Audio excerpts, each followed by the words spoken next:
وَإِذْ قُلْنَا لِلْمَلَائِكَةِ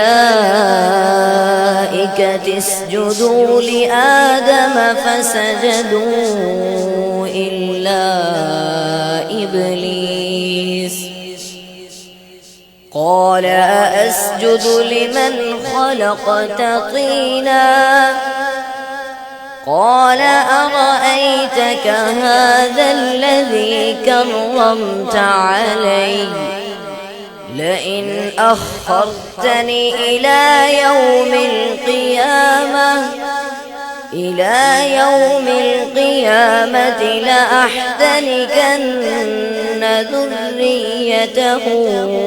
إلا قليلا قال اذهب فمن تبعك منهم فإن جهنم جزاؤكم